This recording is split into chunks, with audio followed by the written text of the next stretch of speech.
Memang jalan kehidupan tak bisa ditebak. Tuhan memang punya cara tersendiri untuk membahagiakan ciptaannya. Kini aku akan sedikit menceritakan arti kehidupan yang sebenarnya. Aku bernama Alvia Laurenza, yang biasa orang memanggilku Via. Aku seorang gadis desa di kota Bandung yang hidup sederhana bersama ibuku. Ayahku sudah meninggal ketika ku berumur 10 tahun, dan adikku kini sedang berkuliah di luar kota. Pasti kalian bertanya-tanya, bagaimana bisa hidup sederhana mampu menyekolahkan adikku hingga keluar kota? Jawabannya adalah dengan usaha. Aku menabung saat ku masih menduduki bangku sekolah menengah, hingga saat ini usiaku sudah menginjak 22 tahun. Aku menabung bukan untuk diriku sendiri, aku menabung guna membantu mencapaikan cita-cita adikku. Sebetulnya kisah tentang adikku bukanlah inti dari cerita ini. Inti dari cerita ini berawal saat salah satu universitas dari Jakarta mengadakan KKN untuk para mahasiswanya. Dan desaku salah satu lokasi KKN tersebut, di mana mahasiswa belajar bagaimana cara bertani dan berkebun serta mengedukasi para warga untuk selalu menjaga dan merawat tanaman. Kebetulan aku adalah petani, aku bekerja di perkebunan teh. Di sana para mahasiswa memintaku untuk mengajari mereka. Tanpa sadar, seorang mahasiswa kini malah berstatus menjadi kekasihku. Ia bernama Esgar Briantara. Kupanggil ia Brian. Ia seorang anak pengusaha yang lumayan terkenal di Jakarta. Terkadang diriku merasa tak pantas ketika dengannya, namun Brian selalu menepis semua itu dengan kata-kata lembutnya. Selama 1 bulan KKN, Brian di sela-sela kesibukannya selalu menyempatkan waktunya denganku. Kadang buat makan bersama, bahkan hanya sekedar berjalan kaki mengelilingi desa. Setelah masa KKN berakhir pun Brian sering main ke desaku, serta menjalin silaturahmi antar warga. Bahkan warga sangat akrab dengan mahasiswa yang menjadi kekasihku ini. Tak terasa hubunganku bersama dia sudah memasuki tahun keempat. Brian tak segan mondar-mandir ke Bandung lalu ke Jakarta untuk hanya sekedar menemuiku.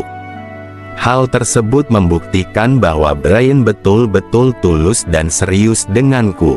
Walau dapat dilihat dari perlakuan Brian kalau ia benar-benar serius denganku, aku masih saja berpikiran negatif.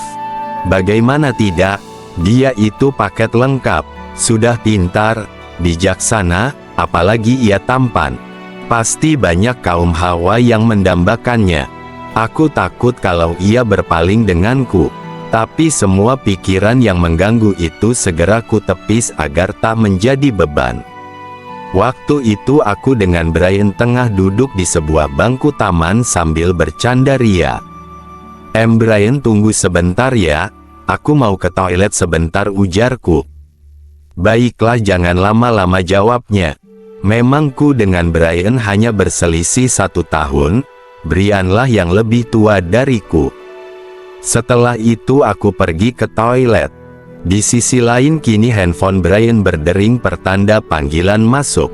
Segeralah Brian menjawabnya. Tut, halo Ma, ujar Brian memulai perbincangan. Tapi Mah, apa tidak bisa perjodohan ini dibatalkan saja? Brian, sudah, ucap Brian terpotong. Ingat ya Brian, Mamah dan Papa sudah melakukan yang terbaik buat kamu. Seharusnya kamu mengerti ini juga demi kebaikan kamu. Mamah gak setuju kamu dengan gadis desa itu.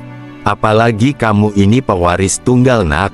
Pasti gadis miskin sepertinya akan memanfaatkan harta kamu saja, ujar mamahnya Brian dengan lantang. Kebetulan telepon tersebut di loudspeaker jadi terdengar dengan keras. Lagi pula Mama jodohkan kamu dengan anak teman kolega Papa. Otomatis dia sejak lahir juga sudah kaya. Mama hanya ingin yang terbaik buat kamu, nak. Mama harap keputusanmu tak mengecewakan, lanjut mamahnya Brian.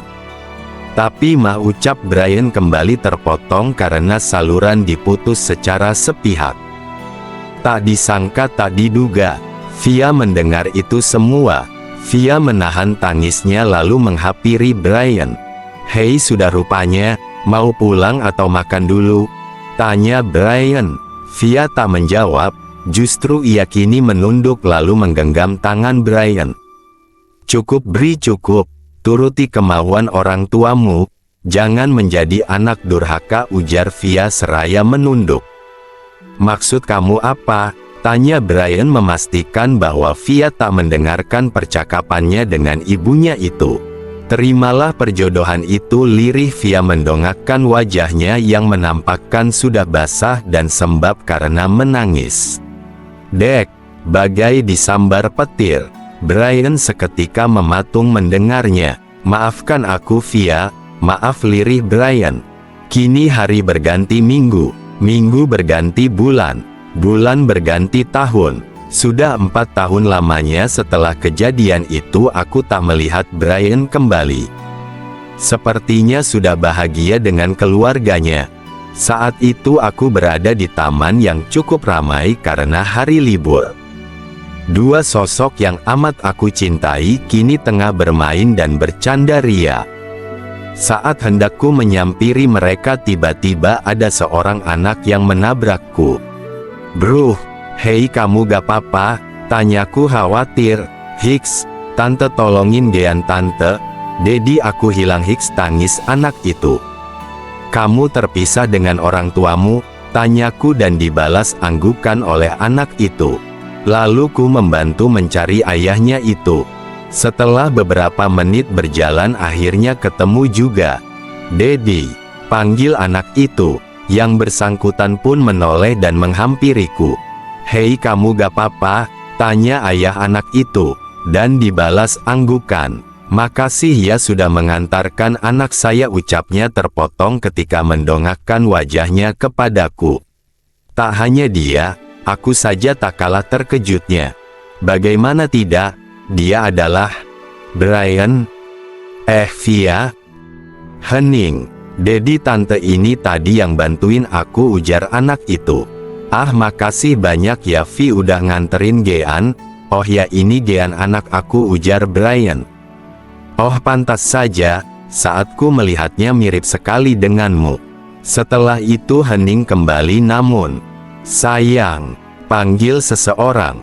"Nah, ini namanya Nara, istri aku," ucap Brian. "Hai, aku Via, sahabatnya Brian," ucapku sedikit menekan kata sahabat. "Aku Nara." "Salam kenal," balasnya. Hening datang lagi. "Tetapi, ternyata di sini kamu," ujarnya. "Yah, tak lain dan tak bukan adalah Jeno, suamiku. Bunda temana aja, anak kalian Dali tadi tahu. Dan juga anakku. Maaf ya." "Oh ya, kenalin ini suami dan anakku," ucapku kepada Brian. Kini setelah seminggu kejadian yang mengejutkan itu, kembali dengan kehidupan seperti biasanya. Pagi ini Jeno akan pergi ke kantor untuk bekerja. Ia berpamitan denganku setelah itu pergi. Tak lama kepergian Jeno pintu kembali diketuk. Tak mungkin kan kalau Jeno pasti ada tamu. Dan saat ku buka adalah Brian. Yaps, Brian. Buat apa pagi buta ia ke rumahku? Hal penting apa sampai-sampai ia datang pagi sekali? Aku mempersilahkan ia duduk, dan mulai berbincang. "Ada apa kesini? Ada yang penting?" tanyaku. Aku hanya ingin menyampaikan jawabnya. Flashback on. Keringat bercucuran keluar dari dahi seorang Brian yang khawatir. Ia tengah menunggu hasil yang terbaik. Ceklek. Pintu terbuka menampakkan dokter dan langsung dihujani pertanyaan dari Brian. Pasien mengalami leukemia, dan dipastikan umurnya tak lama lagi.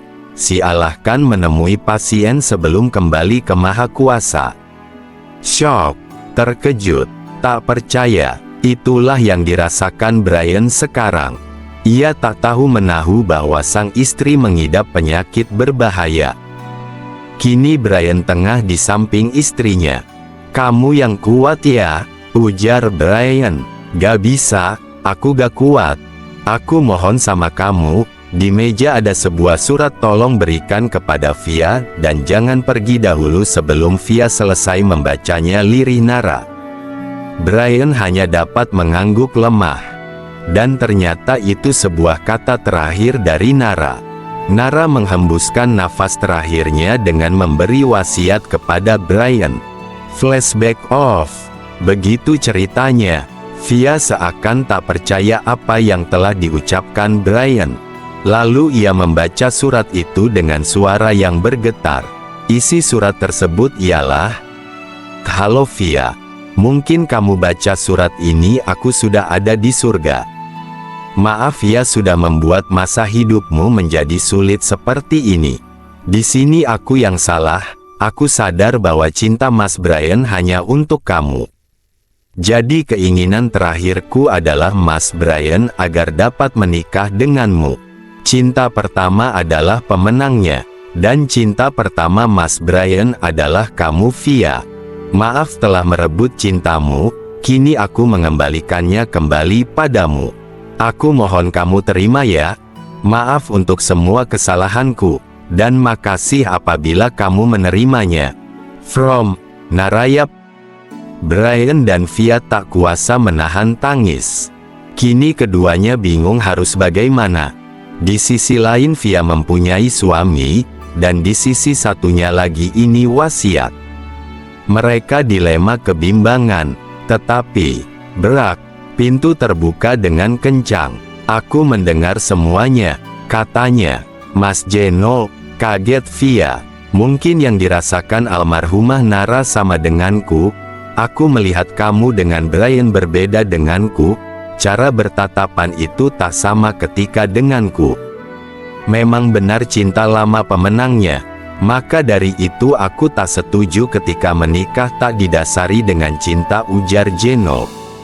Maksud Mas Jeno?" tanya Via. "Aku mau kita bercerai, namun bercerai atas dasar cinta berujung kebahagiaan," ujar Jeno.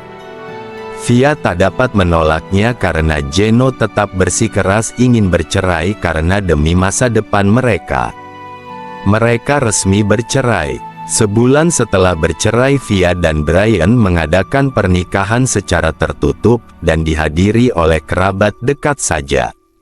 5 bulan lamanya, rumah tangga mereka berjalan. Siang ini mereka tengah bersiap untuk menuju ke suatu tempat. Dedi, kita jadikan ke rumahnya Mommy?" tanya Gian. "Jadi dong, let's go," seru Brian.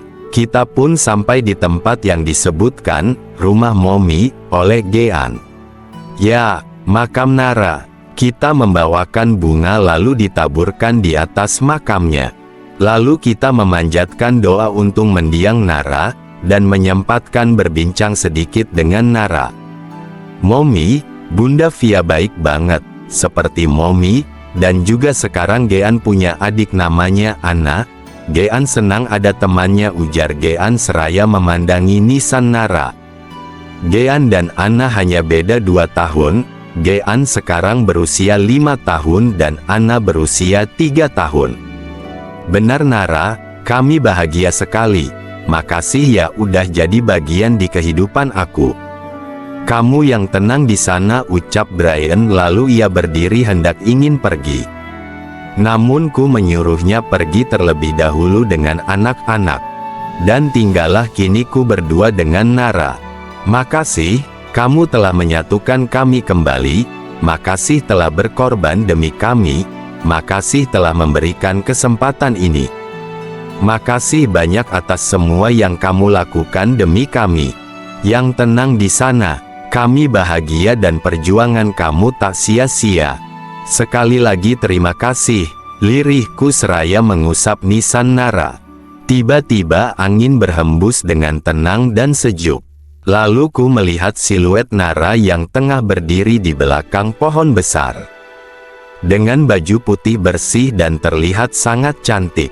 Bahkan lebih cantik saat semasa ia hidup. Dan ku melihat dari gerik mulut Nara yang mengucapkan kata, "sama-sama." Perjuangan seorang Nara tak dapat dihitung berapa jasanya. Sama halnya dengan Jeno, ia merelakan pernikahannya kandas demi cintaku dengan Brian. Aku sungguh bersyukur memiliki orang-orang yang sayang dan baik denganku. Sungguh Tuhan memiliki banyak cara yang tersendiri untuk membahagiakan makhluknya. Dan dengan cara itulah kita diuji bagaimana selalu tegar dan kuat saat menghadapi ujian. Memang semua itu tak mudah, namun dengan doa dan usaha pasti akan jauh lebih mudah. Jadi tetap berdoalah agar mendapatkan keberkahan, dan berusahalah, ingat usaha tak pernah mengkhianati hasil. Jika memang ingin hasil yang baik, harus usaha disertai dengan doa.